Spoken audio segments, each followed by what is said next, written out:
বেসব ম্যাথমেটিক্সে তোমাদের সকলকে স্বাগত। এখন আমি আলোচনা করছি ক্লাস 9 এর কোষে দেখি 10.1 এর 13 নম্বর অঙ্কটি। এই অঙ্কটি আজকে দ্বিতীয় পর্ব। প্রথম পর্বটি তোমরা যারা দেখোনি তারা অবশ্যই দেখে নিও। আর প্রথম পর্বের শেষ পর্বে আমরা বলেছিলাম যে সেই ব্যক্তি 60টি লজেন্স কিনলো, এটা আমরা মনে করলাম।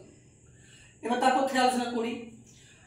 এবার দেখো আবার চলে যায় প্রথমে, ওই ব্যক্তি কিভাবে লজেন্স কিনেছে, 2 টাকায় 15টি। আমরা ধরলাম সেই ব্যক্তি 60টি লজেন্স কিনেছে। তাহলে এই 60টি লজেন্সের দাম কত হয় একটু হিসাব করি, মনে মনে হিসাব করি, তাহলে তো মনে মনে পারো কিনা। 15টির দাম হচ্ছে 2 টাকা, তাহলে 60টির দাম কত হতে পারে? 15টির দাম যদি 2 টাকা হয়, 30টির দাম তাহলে 4 টাকা হবে, 60টির দাম 8 টাকা হবে। তাহলে 60টি লজেন্স সেই ব্যক্তি কিনেছে কত টাকায়? 8 টাকায়। এটি আমরা সহজেই বের করতে পারলাম। তাহলে সে 8 টাকায় এই লজেন্সগুলো কিনেছে। এবার এই লজেন্সগুলো বিক্রি করতে গেছে। এবার বিক্রি করার সময় ও কিভাবে বিক্রি করেছে আমরা দেখে নেওয়া একবার। বলছে তিনি অর্ধেক লজেন্স, অর্ধেক লজেন্স মানে কটি লজেন্স কিনেছিল? 60টি। বলছে এই 60টি লজেন্সের অর্ধেক, তো 60টি লজেন্সের অর্ধেক মানে 30টি লজেন্স। তাহলে অর্ধেক লজেন্স মানে আমরা বুঝতে পারলাম 30টি লজেন্স। তো এই 30টি লজেন্স সে বিক্রি করছে কিভাবে? 1 টাকায় 5টি এই দরে লজেন্স কিনতে আসছে, ও 1 টাকায় 5টি করে লজেন্স দিচ্ছে। এভাবে সে কটি লজেন্স বিক্রি করলো? 30টি লজেন্স। তাহলে এই 30টি লজেন্স বিক্রি করে সে কত টাকা পেল এটা আমরা হিসাব করে পারবো। কেন পারবো? দেখো, 5টি লজেন্স বিক্রি করছে 1 টাকায়, তার মানে একটু ওই দিক নেমে করো। 5টি লজেন্স বিক্রি করছে 1 টাকায়, তাহলে একটি লজেন্স বিক্রি করবে 1/5 টাকায়। আর অর্ধেক লজেন্স মানে বুঝতে পারলাম 30টি লজেন্স, তাহলে 30টি লজেন্স বিক্রি করছে তোমার 1/5 গুণ 30 মানে 6 টাকায়।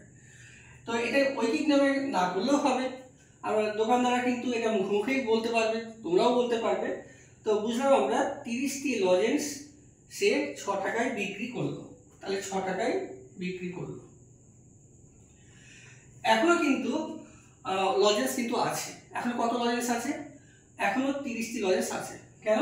ও মোট তো 60টি লজেন্স কিনে নিয়ে এসেছিল, তাই 30টি লজেন্স বিক্রি করা হয়েছে, এখনো 30টি লজেন্স আছে। এবার বাকি 30টি লজেন্স কিভাবে বিক্রি করলো এবার দেখো এখানে পরের লাইন বলছে বাকি অর্ধেক লজেন্স সে টাকায় 10টি দরে বিক্রি করছে। এই টাকায় 10টি, এই কথাটার মানে হচ্ছে 1 টাকায় 10টি করে বিক্রি করছে। তার মানে কেমন হচ্ছে? তাহলে 10 টাকায় বিক্রি 10টি বিক্রি করছে তোমার 1 টাকায়, তাহলে এই 30টি লজেন্স বিক্রি করছে নিশ্চয় 3 টাকায়। এটি আর ঐকিক নামে করলাম না, এটা মুখোমুখি করে নিলাম। 10টি করছে 1 টাকায়, তাহলে 30টি করবে 3 টাকায়। তাহলে এবার সব লজেন্স বিক্রি করা হয়ে গেল। তো বিক্রি করে তাহলে সে মোট কত টাকা পেল? এই 30টি লজেন্স বিক্রি করে পেয়েছে এই 6 টাকা, আর এই বাকি 30টি লজেন্স বিক্রি করে পেয়েছে 3 টাকা। তাহলে 6 আর 3 তাহলে হলো 9 টাকা। তাহলে আমরা এই পর্বে জানতে পারলাম সেই ব্যক্তিটি 60টি লজেন্স কিনেছিল 8 টাকায়, আর 60টি লজেন্স শেষ পর্যন্ত বিক্রি করলো। এই 60টি লজেন্স তার শেষ হয়ে গেল, অর্থাৎ বিক্রি করলো 9 টাকায়। এবার দেখো শেষে তোমাদের কাছে প্রশ্ন করেছে তার শতকরা কত লাভ বা ক্ষতি হলো। তো লাভ হলো না ক্ষতি হলো এটা জানতে চাইছে। তো সহজে তোমরা বুঝতে পারছো 8 টাকাতে কিনে নিয়ে এসছে আর 9 টাকাতে বিক্রি করেছে, তাহলে নিশ্চয়ই লাভ হলো। লাভ কত হলো? লাভ নিশ্চয়ই 1 টাকা হলো। এখন এই শতকরা লাভ আমরা কিভাবে বের করবো এটা আগামী পর্বে আলোচনা করছি।